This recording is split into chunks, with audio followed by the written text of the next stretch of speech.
I have put together a wildcard team for you for game week 24.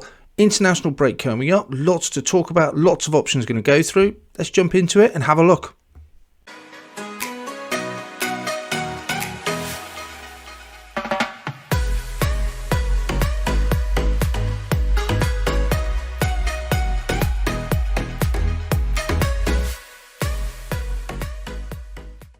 Hi Fantasy Managers, welcome to FPL Team Talk. As I've said, we've put together a wildcard team for you for game week 24. It's early in this 2-week international break coming up. It may be a great time to wildcard. We'll have a look at the options.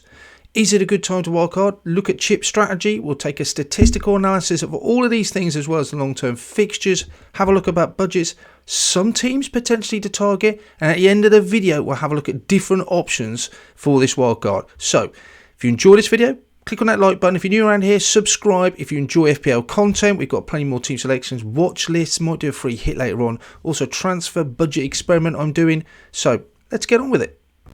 First question is then, do you need to wildcard? Let's have a look. I'm going to pull my side up for no other reason than I'm just going to use it as an example for what potentially could be a wildcard situation for myself. So, should we wildcard? How many changes would you want to make to your side? You may have players like I've got Rudiger, who's just going to blank for the next couple of game weeks. I don't really want him in. I may have players like Kufal that is just shipping in goals. Dennis suspended.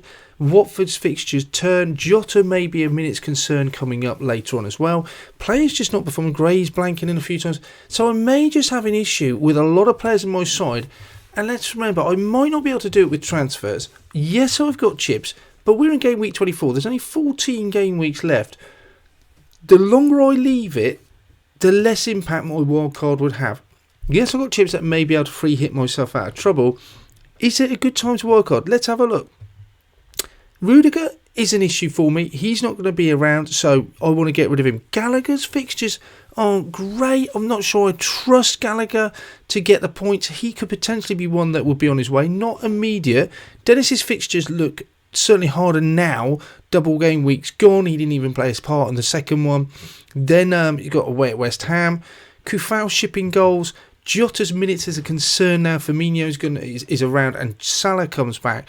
So I've got 5 players that I don't particularly want to keep playing in my side.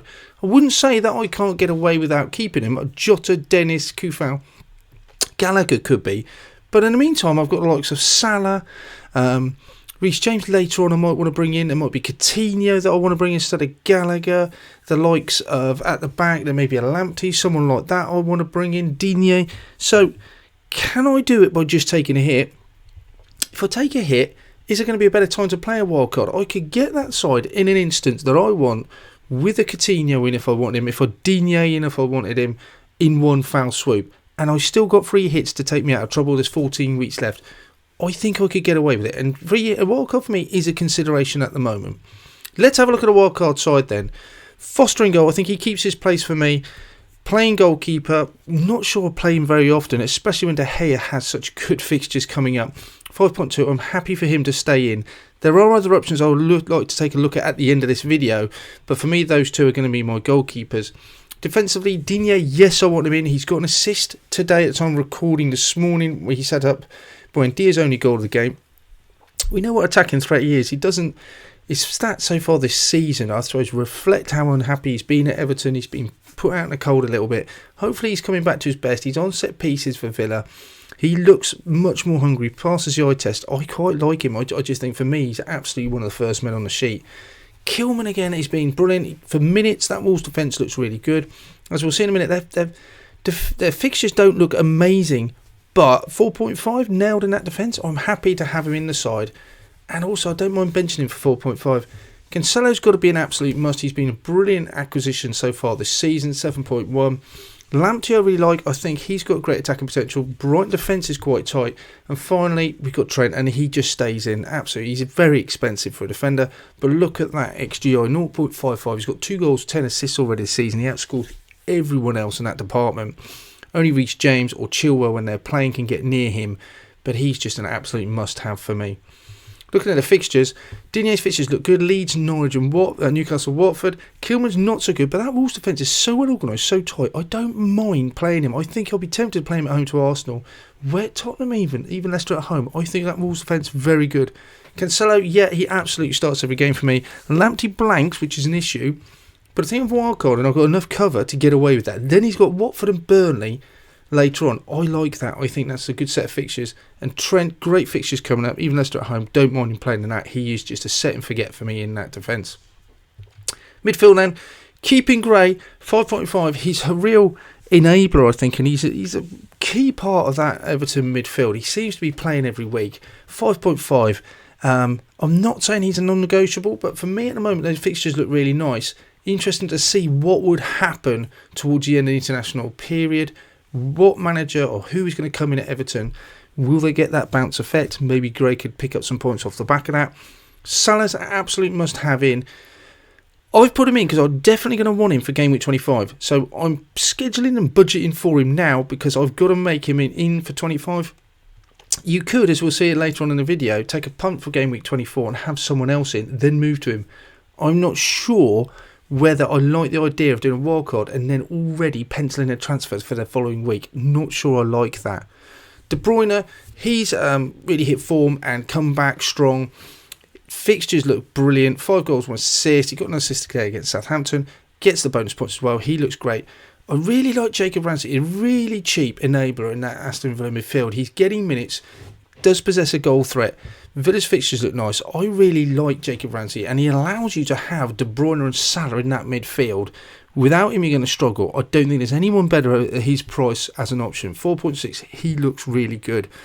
Jared Bowen, just because he didn't score today and blanked against Manchester United doesn't mean I'm going to go off him. 0.55, 5 goals twice. Brilliant this season. 6.7, absolutely brilliant. Great stats. Think he's got West Ham got lots of goals in him. Really like it. Good fixtures then for Everton as we see Newcastle, Leeds and Southampton. As we know, Salah's fixtures are fine. Manchester City's, they've got some great couple of games. I would really like to captain De Bruyne on those games. And there's Ramsey's fixtures as well. Leeds, Newcastle, Watford look really potentially nice. And Jared Bones, even his, it looked good with those Watford seem to be targeting a lot of our teams at the moment. And Newcastle as well. I really like that midfield. 2 premiums, Salah and De Bruyne. That's really nice. Up front then we're looking at Ollie Watkins taking advantage of those Villa fixtures, playing up front, getting minutes, scoring goals. Antonio, absolutely for me, nailed on. Good to see him staying fit, and he's just a goal machine. He's drawn it recently, but he's still popping up with the assists. He still looks a constant threat. For me, West Ham pushing for that top 4 finish. He's going to be an integral part of that. And lastly, I'm up for debate on this one. Calvert-Lewin 7.9. Again, I'd wait until the end of this international break to see who comes in as manager. But really, he's the main man up front. He will get the minutes. As he gets fitter, gets more match fitness, he's on pens. I think he's a must really for me. I do like him. I would stick with him. I don't think there's many other options at the moment around his price point. Calvert-Lewin gets the nod. Fixtures, as we've seen, Ollie Watkins, Antonio and Calvert-Lewin all got good pictures, lots of green all over the place. So those will be targeting in the next 3 weeks. So there is the side. The team costs 102.1 million. I've already explained that Salah is in this side. However, he's in this side. He would blank in game week 24, which would be Leicester. There is a chance he could come back because the AFCON final, I think, is on the Sunday. Leicester, they play on a Thursday. So potentially he could be around. We have to keep an eye on that. If he's not, he definitely want him for those game week 25 and 26 fixtures with Burnley and Norwich. Great captaincy option. If you wanted to leave him out the side, you have other options. You could bring in Heung-min-son, Southampton at home. That looks like a fixture to target. Coutinho with Leeds. Lanzini possibly. I was looking for a West Ham midfielder you could target. Possibly Benrahma back as well. He could be there with Watford. Or Fernandes or Greenwood. Bit of a punt away at Burnley. Either Man United player. You could possibly put Rashford in there. But we're restricted to just looking at midfielders to replace Salah. Bear in mind though, you would want Salah back in the following week. So I'm almost say that possibly leave Salah in if you're going to wildcard this week, or do you leave the wildcard for another week? That's another option as well. One last thing to talk about is Burnley. It's not often on an FPL channel we will talk about Burnley as targeting for their players. So far we're in game week 23. By the end of it they'll have played 18 matches. not a problem. Man City, Brentford and West Ham, though, to put it in perspective, have played 23 by the end of game week 23. So they're 5 games behind. They have got, Man City, Brentford and West Ham have got 15 games left. Burnley have got 20. Other teams are obviously in between them, but no one's played less than Burnley. Now that's 25% more games. So Burnley have just got a lot more games. If you told me that you had one team that was going to play an extra 25% of their games between now and the end of the season, I think I would be seriously looking at targeting their players. The problem we have with Burnley is that in the short term, they've got Man United at home, Liverpool, and then Brighton away. There's not much potential. I don't think I'd want to bring in a Burnley player just yet, but I'm certainly going to be targeting that game week 27 onwards, because those fixtures do turn and they do look nice. Away at Palace, Chelsea at home will obviously be difficult, Brentford and Southampton, but there'll be lots of double game weeks in between, you thought, with Burnley getting those fixtures rearranged. Players to target, the likes of Pope, would be an option instead of De Gea. Loughton, defensively, obviously Burnley don't offer a lot of attacking returns. Loughton's got 1 goal, 1 assist. Tarkowski I think may have 1 goal, 2 assists, but Loughton offers perhaps the cheapest option. Charlie Taylor as the other fullback. I think the most obvious one is Cornet. They're going to rely heavily, if they don't bring a striker in to replace Wood, on his goals and attacking output. 5.9, he could be a real steal, a differential as well. He's going to be a player on my radar. It could just be a case of bringing in someone like Gallagher to him. Gray, if you can afford it. I think he looks like a real potential option. And the last one, if another striker doesn't come in, Vidra, you got Rodriguez. I'm thinking Vidra maybe will play more minutes. 5.2, he could be a steal and a differential as well. But for this wildcard, I don't think I'd want to bring in Burnley players just yet. But with the amount of games they've got to rearrange, just need to keep an eye on those rearranged fixtures, because they could be a player, it could be a team to target, and especially I think out of all of them, possibly Pope in goal, keeping those clean sheets and those save points potential. That's it for this one then, guys. Thanks for watching. I hope you found that useful. Let me know if you are going to wildcard or whether you're going to take some hits. What transfer plans have you got? Don't forget to hit that subscribe button. In the meantime, good luck. Speak to you soon.